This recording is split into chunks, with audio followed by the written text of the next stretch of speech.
पे सलामी है जिसका नाम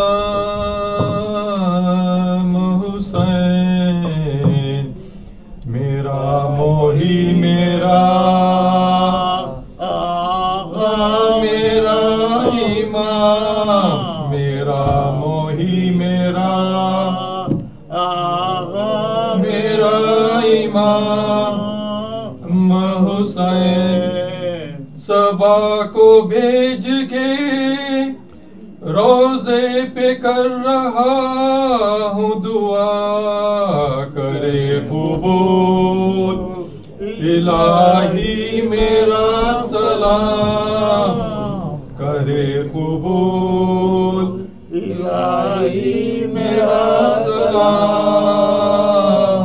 हुसैन जो करबला की ज़मी पे हुआ था उनका वुरूद, तो फिर के देखते थे ख़ब्र का मक़ाम, तो फिर के देखते थे ख़ब्र का मक़ाम। हुसैन सुना न है किसी संग दिल ने लाख कहा, रसूल का हूँ नवासा है मेरा नाम, रसूल का हूँ नवासा है मेरा नाम। हुसैन न पूछो वक्त वो कैसा था जब मदीने से चले हरे का लेते हुए सलाम, चले हरे का लेते हुए सलाम। मेरी कुछ और तमन्ना नहीं है ये आसिफ, ये आरज़ू है बना ले मुझे गुलाम, ये आरज़ू है बना ले मुझे गुलाम। हुसैन सल्लल्लाहु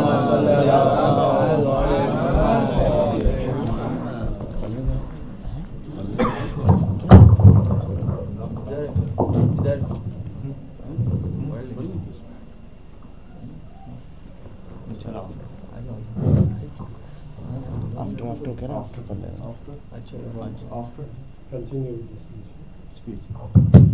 Today, inshallah, we are going to do the Soim of Imam, and I'm going to thank Maulana for giving us 10 lectures where he explained the speech, in fact, the 31st letter of Imam Ali to his son, mashallah, and these have so many learning points that we must definitely put them into our lifestyle, you know. This is our next work for next year, inshallah. So we must, all these lectures are recorded on YouTube, they are on our website. So I'm going to myself, you know, look at all these lectures, remind myself each and every lesson, you know. And the biggest thing is, you know, how to put it into action, you know. These are all the things which Imam told his son, and we wanted to do this. Maulana has explained them so well with so many verses of Quran, mashallah, and we have to strive to do our best to do it, inshallah. So I'm going to ask Maulana to come to the member in the loudest of your 3 salawat. Allahumma salli ala Muhammad wa ali Muhammad. Allahumma salli ala Muhammad wa ali Muhammad. Allahumma salli ala Muhammad wa ali Muhammad.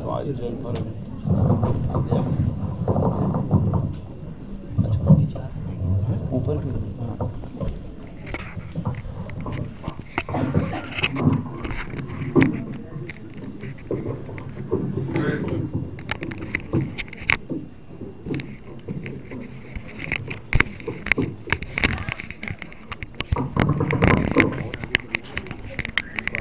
Mohammad वाले मोहम्मद सलावत। कैसे लगाएंगे? कैसे लगाएंगे? वो कल इधर थे इससे हाँ हो गया। بالله من الشيطان الرجيم بسم الله الرحمن الرحيم الحمد والثناء لله رب العالمين والصلاة والسلام على أشرف الأنبياء والمرسلين أبي القاسم المصطفى محمد اللهم صل على وعلى آله الطاهرين الطاهرين المعصومين المظلومين سيما الحجة عجل الله تعالى فرجه الشريف ولعنة الله على الله ظالمين من الأولين والآخرين آمين يا رب العالمين رب اشرح لي صدري ويسر لي أمري واحلل عقدة من لساني يفقهوا قولي.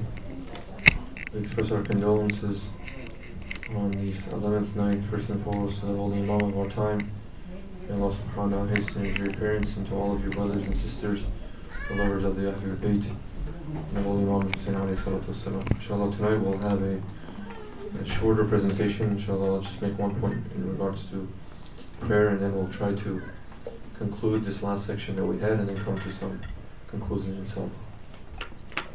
In relation to prayer, one of the movements that we have that I've seen commonly practiced, and sometimes maybe an issue at times. So we of course understand there are certain components to prayer, and every component in prayer is meant to be done the way that it's been prescribed, nothing to be added and nothing to be subtracted. Sometimes involuntarily we do things that would potentially add or subtract an act of worship to that. So in prayer, for example, when we're praying congregational prayers, we said that following the Imam is important and necessary. So imagine if you were to follow the Imam and the Imam is still in the Sayyid Ruku', and you think that he's gotten up and you get up and you see that he hasn't gotten up yet. Our scholars say that the person has to return to Ruku'. Why? Because we said that institution of following that leader in that act of worship is important. So a person would naturally think that I've added a part of prayer because I've stood and I've gone again. They say no, although it's technically like that, but because this issue is more important, it kind of overrules that. Same thing with sajda. A lot of times we'll see people going ahead of the Imam. Or, again, it can be an error. They may have heard something, another person may have come up and they don't know if the Imam has come or not. If they come and they see the Imam has done that, then they should return to that. Another point relating to sajda and prostration. Remember, we're meant to prostrate 2 times in every cycle, in every rak'ah. If a person is not able to control their sujood or going into sujood, generally when they're going from the standing position after ruku' and going into it, if you go with some speed and some force, what will happen is sometimes you'll find that your forehead, when connecting to this the sajda and the turba or the mohr, sometimes it has a little, like it connects and disconnects, and you disconnect it almost like it kicks, right? So our scholars have told us that because you're only meant to do prostration once, if your head connects to it and then it disconnects and reconnects, again, technically it's as if you have done sajda twice, right? So that may become problematic to the form and the order of the prayer, that we're meant to do specific actions a specific number of times. So they tell us to, although we have that love for prayer, we like to go into sajda of Allah subhanahu wa ta'ala, say to control that descent, that when you go into sajda, that you're able to put your head once on it and you don't have that bounce that could perhaps create problems in the prayer. We ask Allah subhanahu wa ta'ala to make us of His true worshippers and to be the followers of His commands and His laws, inshallah. The salawat ala Muhammad wa ala Muhammad.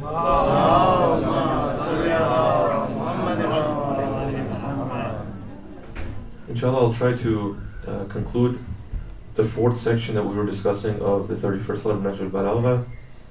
We broke it up and we said we can divide it into 30 sections. We completed the first 3 sections. First, the Imam begins by expressing who he is. He characterizes himself. He characterizes his son. Then he begins to explain the reasons behind why he wrote the letter. The 3rd section, he summarizes the main points that he is to make throughout the letter. And in the 4th point, he begins to address the first important point, which is caring for the heart. So we were in that section. We expanded on a few of the points that the Imam made. I'll expand just very briefly on one point, and then we'll see if we can summarize some of the points that we made collectively and come to some sort of practical solutions of what we should be hoping to do and hoping to understand from this letter. So I'll just read the text. I do apologize, we don't have the slides tonight. I forgot to bring the files with me, so my apologies.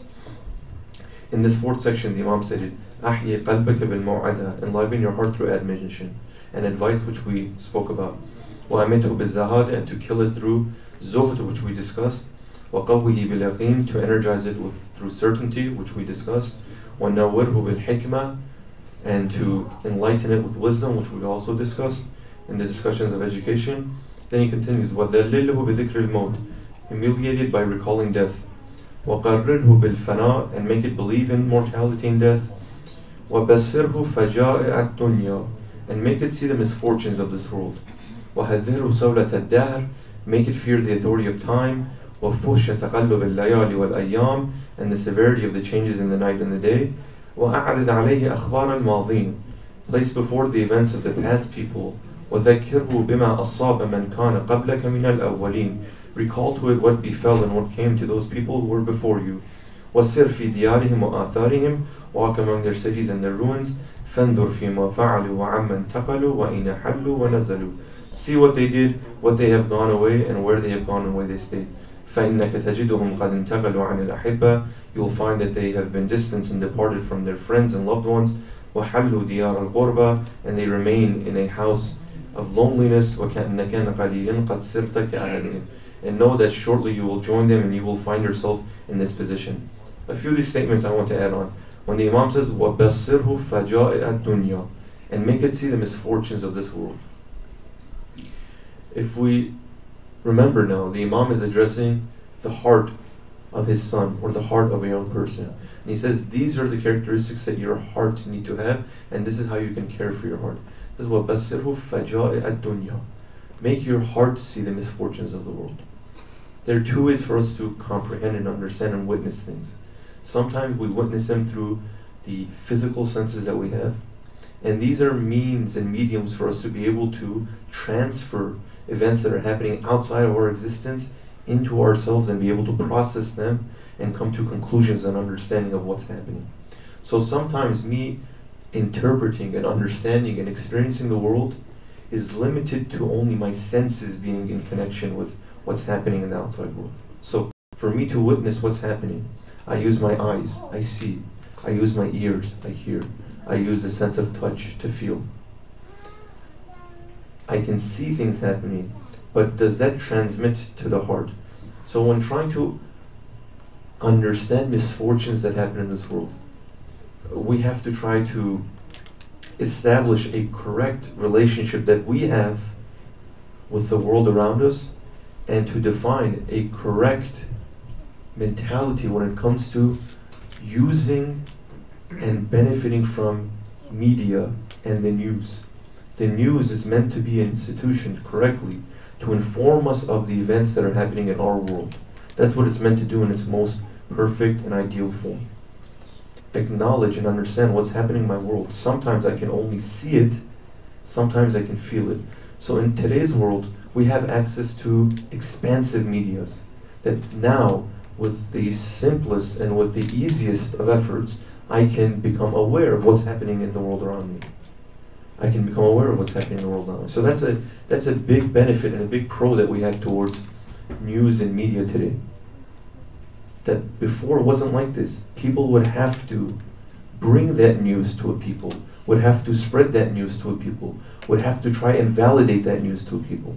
So when we remember the events of Ashura and Karbala, that's how it was. People were informed through mediums of other individuals because they weren't there to see it. And hence made it so critical people to spread this message through this medium. Say, not only did this happen, but it happened like this, and I validated through these means. Today we don't have those problems as much. We can see it. There are people that are recording it visually, and I can see and I can hear what's happening. So that's good. But what are some of the dangers that I need to be aware of when I'm trying to present myself to what's happening in my world? So one of the causes of concern and things that we should be conscious of. We should be conscious of when trying to be in connection with the media and the news. The first thing is that when this news is presented, when this story is presented, a lot of times when we see these things, because there's so much happening in the world, and I have so much access to so many things happening in the world, it's very easy for me to become distracted from what I've seen now to something that will completely break the potential that exists for me to institute change from seeing that. So imagine if I turn on the news, and the news says, top story tonight, there was a terrorist attack somewhere in the world. There was a terrorist attack somewhere in my city or my community. There was an act of violence done. There was an act of injustice done. Generally, when a person sees that, they become shocked, they become angered, and they want to do something about it. So that feeling of trying to institute some sort of change by learning about a misfortune that's happening is good. But what happens when the next story comes and the feeling and the aura of that shifts completely from something to something else? Then the ability for me to use that and build on it to do something is sometimes broken. So it says, an injustice committed in this part of the world, I get really upset. And then it says, but at the same time, the economy is doing great. Oh my God, my stocks went up. Oh, that's cause for celebration. And I went from something that would allow me to create change to something that has completely distracted me from something that may be more or less important, but it's distracting me to something else. Our youth have this problem. They are bombarded with information, specifically in social medias, where you are subjected to many different things. The ones who associate with people who may be more in line with what's happening, and they're activists and they try to share these things, it's good. They see something that's very, very important to them. And they read about it, they comment about it, they reflect about it, but all they have to do is scroll half a page down and something that is completely irrelated to that, unrelated to that, and will break that concentration comes, and the concentration is broken. A person becomes completely neutralized. That action becomes completely neutralized. And you'll see the news generally revolves like that. Again, I'm not an expert on news, but perhaps our experiences have been similar. First, they bring the top stories, the things that are most important. They start the news like that. What do they end with? They generally end with puff pieces. They end with things that will break that connection from the things that should be most important to them. So that's one thing that we should be conscious of. The second thing, because there's so much of this being reported, that it has the potential now, this is dangerous, it has the potential now to make that misfortune, to make that injustice normal. Through the repeated reporting on something, when I see something once and it stands out and it's abnormal, I feel that this is something abnormal, I should do something about it. But the more this happens, and the more I'm told about it, and the more I hear about it, and the more I'm in contact with it. Again, this is not a criticism on being conscious of what's happening in the world, and we should close our eyes and ears to not know what's happening. But again, this is a part of human psyche and behavior. The more I'm in contact with something, the more normalized it becomes, the more desensitized I become. The first time I'm subjected to something, it's a new experience. The second time is less than the first, the third time is less than the second. So after 100 times, I've become desensitized, and it's become normal. If I turn on the news and I don't hear about a bomb attack somewhere in the Middle East, I'm surprised. Tonight's top story should have been some bomb somewhere in my country. It hasn't happened today, what's going on? Let me look for alternate sources of media. It becomes normal in a way that I'm not going to lose sleep over it anymore. It's just a part of the world that we live in. We live in this world. We live in a very bad world. We live in a messed up world. We live in a world of injustices. That's just the reality of the matter. That's just the reality of the world that we live in. What does that statement mean? That statement means that to be a realist, to be realistic, is to accept that this is how the world is. Right? And if the world is like this, then it doesn't call for you and I to institute change, because this is how the world is. It's normal for something like this to happen. And perhaps this is part of the third danger that exists, the propaganda that comes with not only what type of news is presented, what types of stories are presented, but also how they are presented and with what purpose. This sacrifice of the Holy Imam, this tragedy of the Holy Imam is something so grand. But if I can take this somehow, God forbid, if I can take this somehow and I can normalize this, I can desensitize people when it comes to this, then me, as a person trying to destroy the legacy and the message of Imam Hussein, I'll be successful. I'll make it so normal for you that I hear it, I don't hear it, it makes no difference to me. I hear this tragedy and say, you know what? The same thing just happened today. The world that the Imam was living in is the same world I'm living in now. That's just the order of the world. No reason to lose sleep over it. No reason for me to do anything about it. Just so long as I acknowledge this, it's enough. I show my respects. And the message now, the fire now becomes desensitized. And that fire and the light that we said exists within the hearts of the believers, now you turn that flame off by making it normal. This is a very, very delicate idea that we need to try and practice as much as we can, because in religion we have certain delicacies that are not meant to be overused. They're not meant to be abused. They're meant to have that desired effect that when I do it, I become uplifted and I become changed. And these are sacred. They say to perform ziyarah, to perform hajj, is a very sacred journey. They say that a person shouldn't reside around that area. Why? Because it becomes normalized. They become desensitized to it.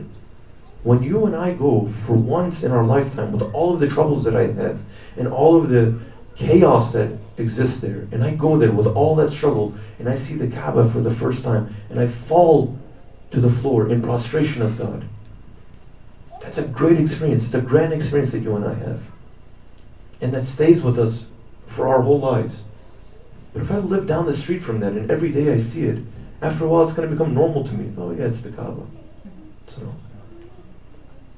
oh yeah, that's the Imam. Salam ya Imam. It's normal, right? And then the desired effect that that institution is meant to have, it doesn't have it anymore. Again, this is not to say that we shouldn't practice things, commemorate things, but at the same time we should learn, how do we use this correctly? How can I use the commemoration of the Imam and the sacrifice of the Imam and the tragedy of the Imam correctly, efficiently, effectively? This is different from saying that don't do it.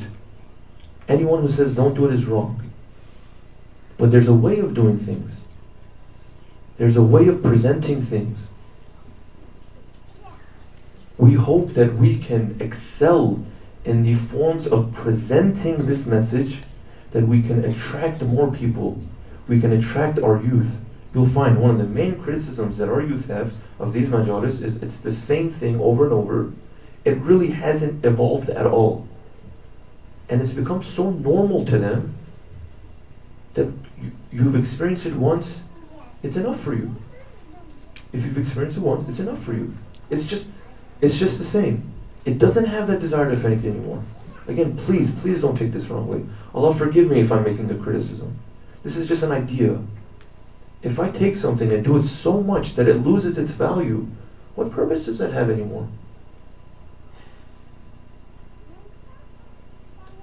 Out of the love that I have, I want to, let's say, recite Ziyarat Ashura every day. Good. But someone like me may not have the capacity to benefit from that all the time. I read it, the first sentence I read, I have no desire to continue. But because of whatever vow I've made, whatever, I push through it. But by the end of it, I can't wait to see, when is this done?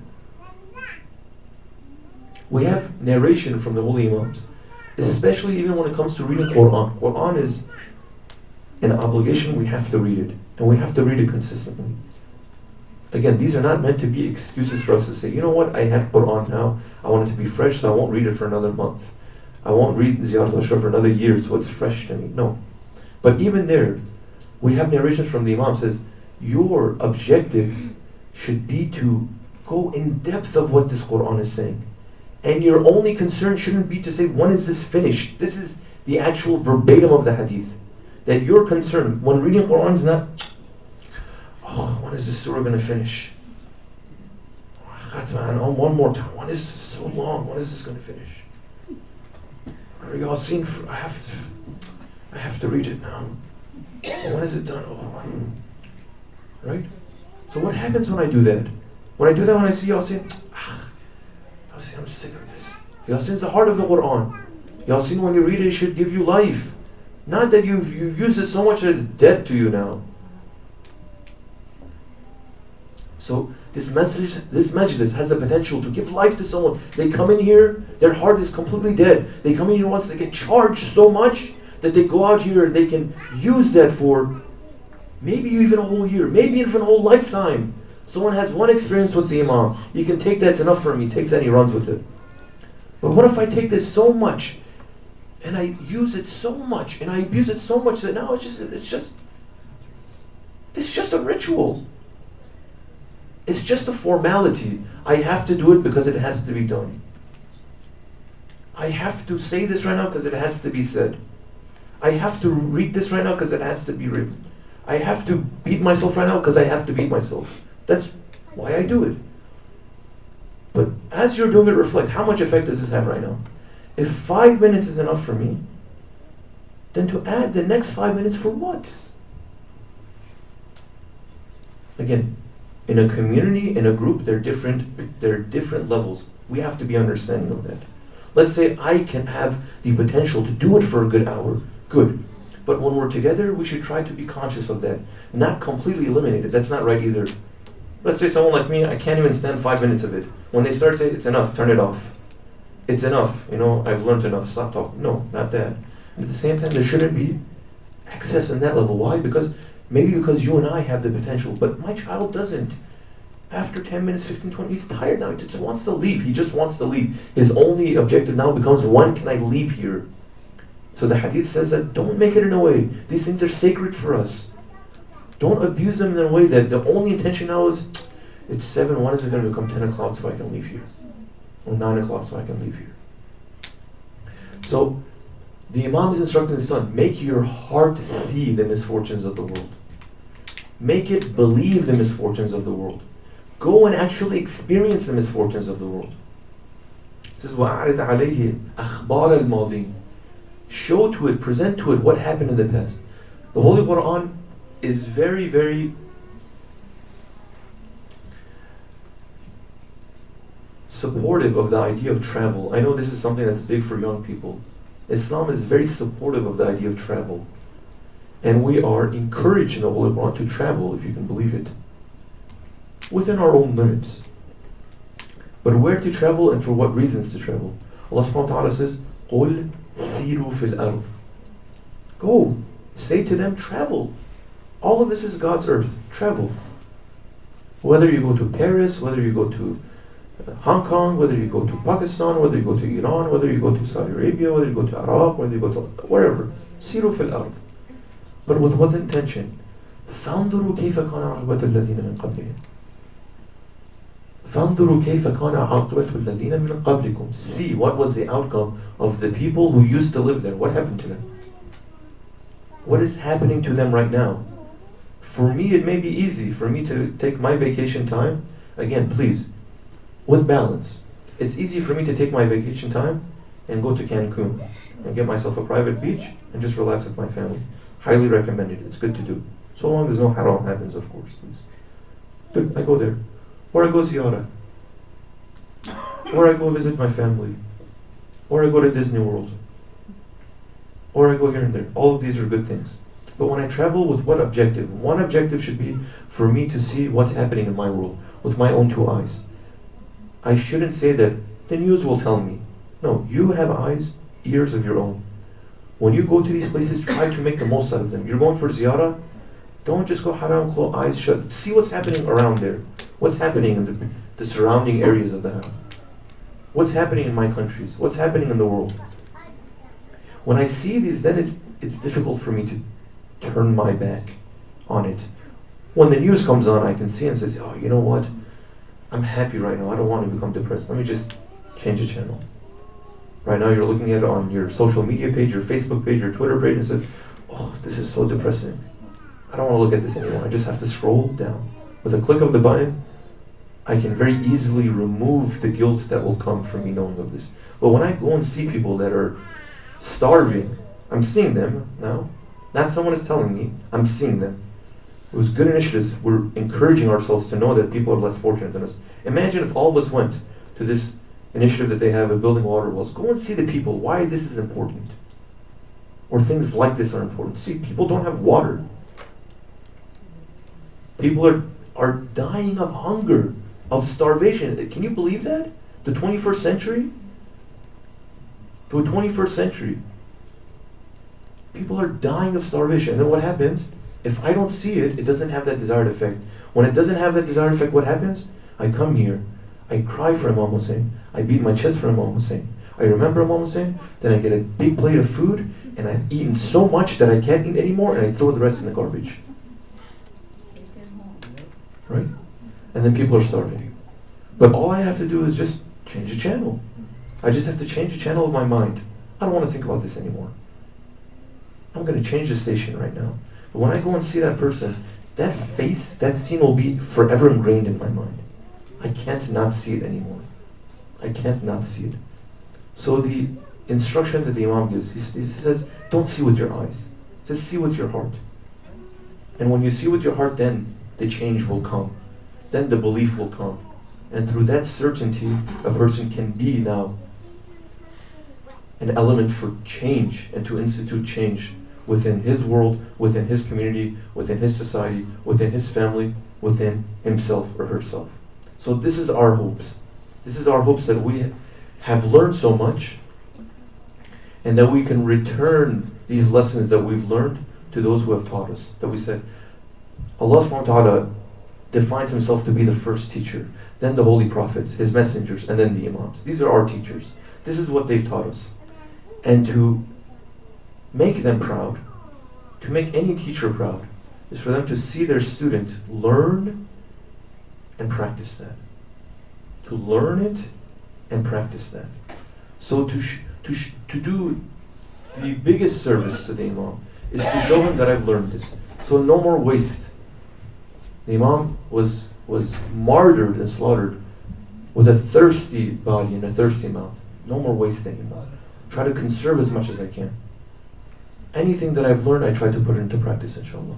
This is the hope that we have, and this is our hope that whatever we've learned from this letter, this is a long letter now, and I apologize. I knew from the beginning we weren't going to finish it, even close to finishing it. We've gotten only a fraction of it done. So the remainder of it is still there. MashaAllah, all of you are very, very well educated. You already know these things.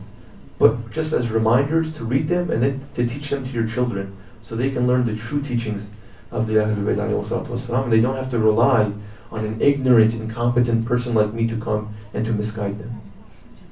You're educators. You can educate your children. You have the resources to do that, inshallah. Bismillah salawat ala Muhammad wa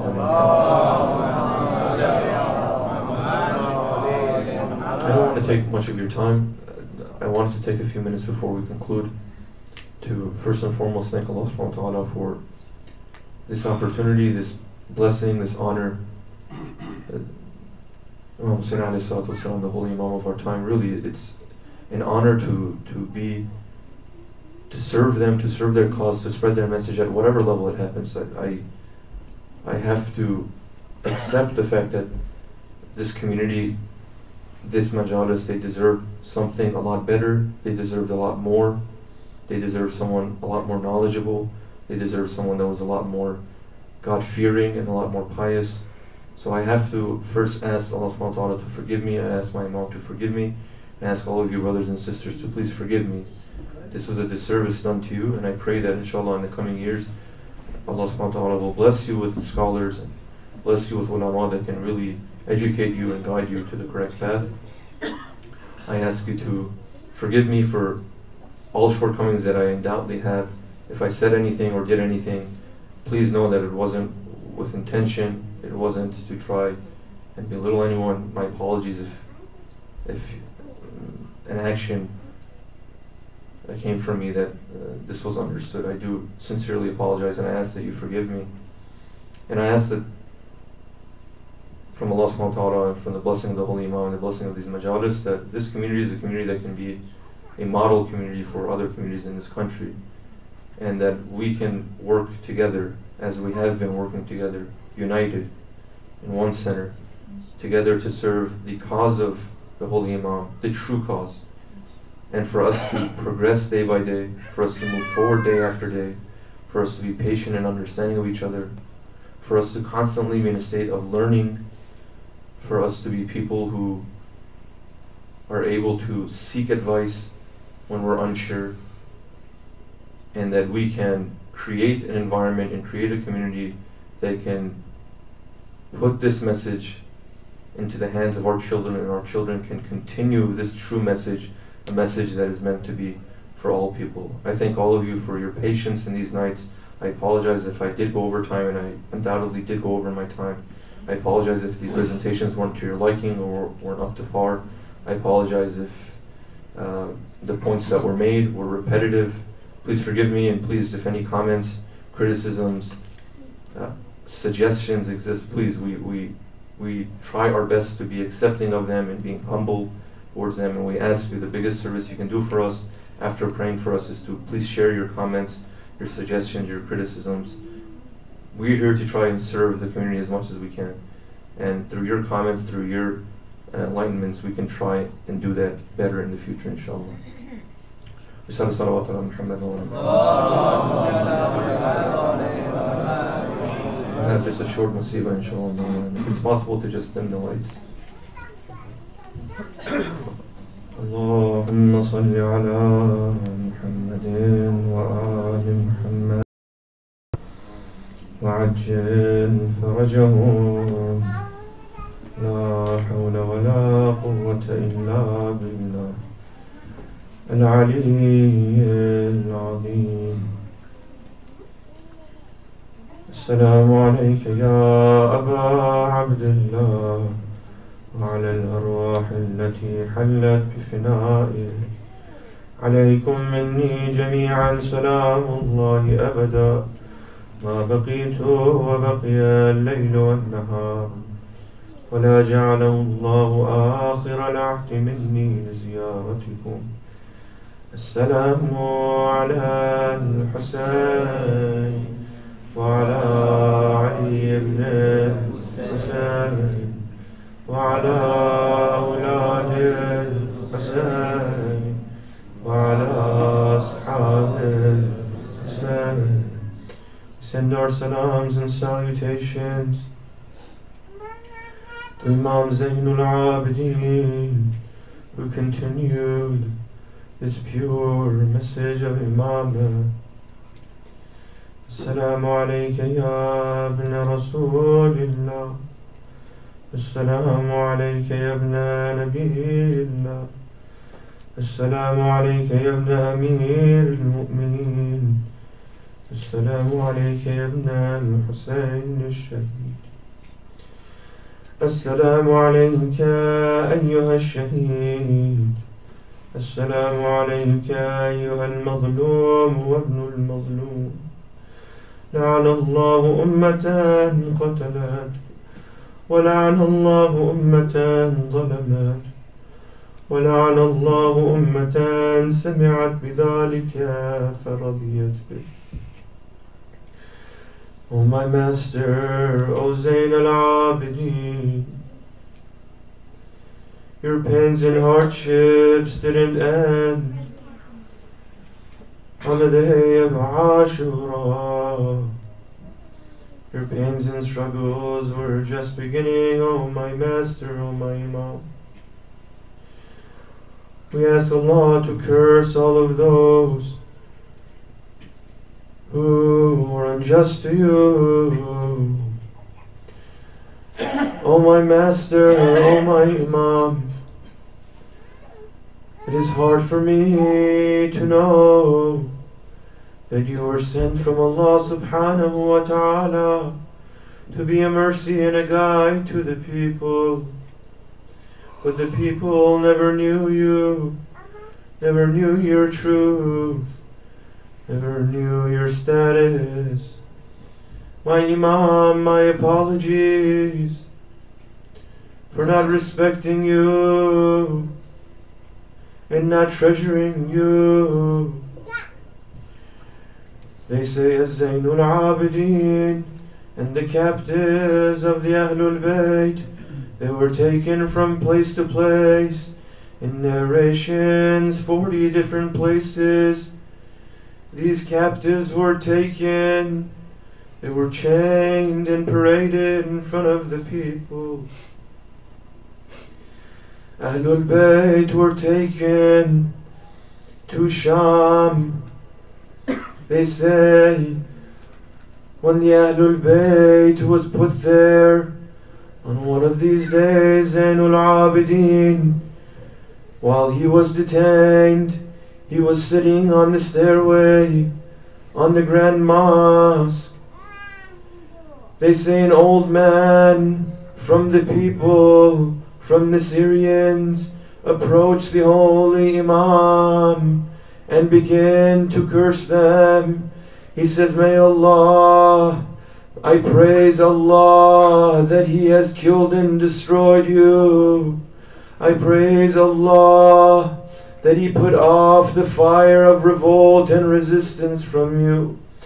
I pray and thank Allah that He completely destroyed you and your people. Then he said whatever he desired, and when he became silent, Zainul Abidin addressed him by asking a question. He said, "O man, have you ever read the Quran of Allah?"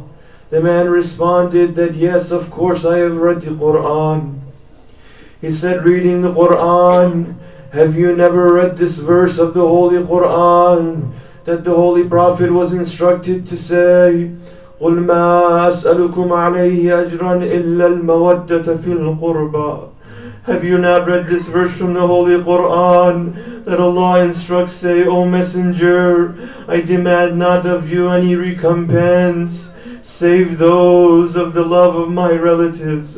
I ask nothing in return of my prophethood from you, O my community, other than for you to have love of my close ones.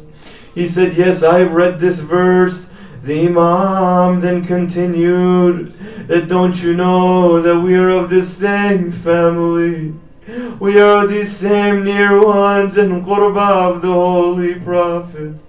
The Imam then asked him, have you not read this verse of the Holy Quran that Allah subhanahu wa ta'ala said, إِنَّمَا يُرِيدُ اللَّهُ لِيُذْهِبَ عَنْكُمُ الرِّجْسَ أَهْلَ الْبَيْتِ وَيُطَهِّرَكُمْ تَطْهِيرًا.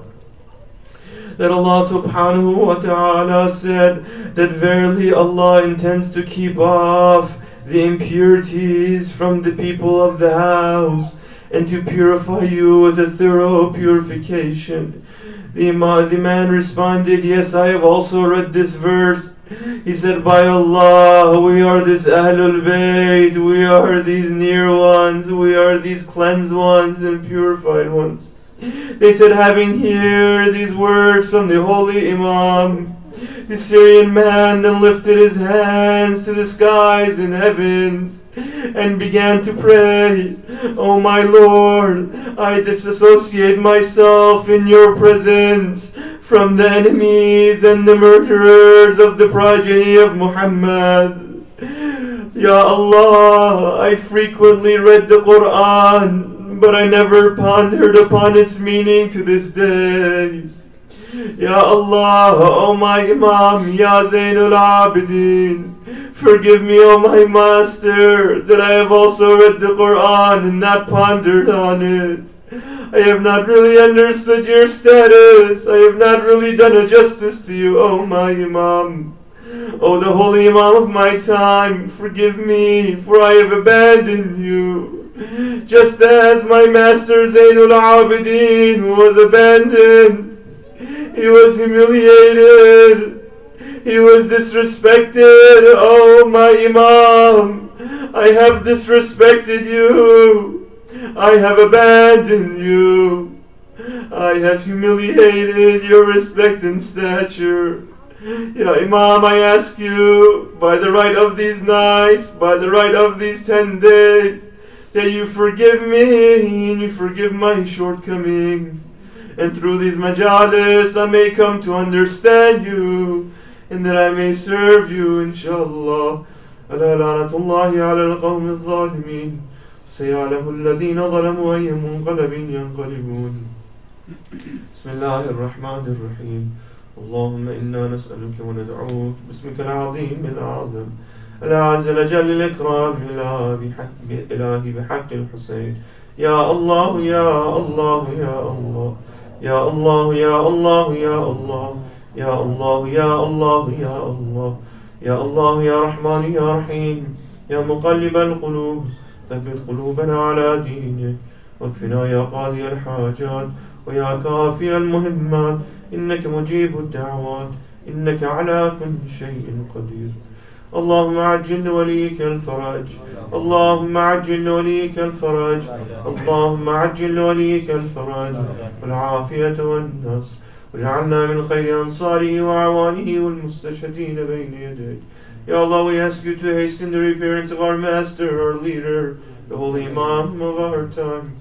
Ya Allah, we ask you to give good life and a long life and good health to all of our maraja, all of our scholars. Ya Allah, we ask you to remove all oppression and injustices from all of those who are being oppressed in this world, especially our Muslim brothers and sisters, and especially our Shia brothers and sisters. Ya Allah, we ask you to remove illnesses and give a speedy recovery to all of those who are ill, especially our loved ones. Ya Allah, we ask you to make us, to make our family, to make our children of the true followers and servants of the Holy Imam. Ya Allah, we ask you to make us, to make our Majalis, to make our community a community Majalis that is working to actively serve the message of the Imam. Ya Allah, we ask you to be pleased with us. We ask you by the right of these Majalis to institute true change into us. النبي وآله رحم الله من قرأ الفاتحة مع الصلوات.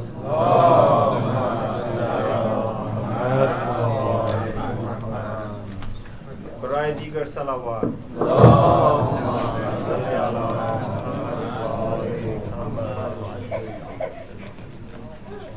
Be seated for a minute.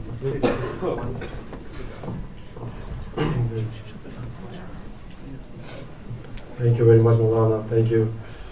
Assalamu alaikum. Meant to have the few words last night while we had more brothers and sisters to properly thank Maulana. I appreciate Maulana and also appreciate those who really worked hard, starting from the sisters, the women committee. I probably should not mention names personally, but the sisters really work hard in these days. Let's see if I can fix this first. Doesn't want to cooperate with me. Thanks really to all the sisters who arranged, worked hard in the kitchen, brought us food, brought us tabarruk. May Allah reward you. I know everything you do is from heart. May Allah help you. As other brothers and sisters who really worked in the parking, they did Muslibat here, they did Marsiya here, they came every night. I know it's all from love, although some of us probably question and criticize for Musibas to be long and all that, but everything they do is from heart. Inshallah, that everyone takes notes of what Maulana has been saying to keep others in mind and keep the message, inshallah, alive. Those who worked hard to arrange for many years now this blood drive, this is something that has become routine, Maulana, for us, and we really appreciate. And there are those of us, as you said it during the khutbah, that go beyond the call of duties. They do more than others. May Allah help those as well. May Allah keep them in line. And the children, inshallah, their children and their family to be blessed. You, Maulana, really, there's nothing that you left untouched and unsaid. We really appreciate. He said it all. You said it all. You reminded us all about our duties and the way that we really should practice in the West. You reminded everything that the message of Imam Hussein and Ahlul Bayt and everyone, everything that we really should practice. We talked about establishing, institutionalizing, and making communities that can survive when time comes, times of need comes. You mentioned if there is a tragedy, God forbid, or if there is a need for any help right now, Islamically we are not prepared. You mentioned all that. Inshallah, we do prepare ourselves for those. Inshallah, everyone from the management, from the elders to the youngest, take note of everything you said to institutionalize everything, things that we may need as a community 5 years from now, 10 years from now. I pray that Allah help us in those matters. You told us that we should not be the slave of ourself, whether it is material, whether it is money, whether it is anger. So inshallah, we all control ourselves whenever we think that personally something doesn't go our way. You really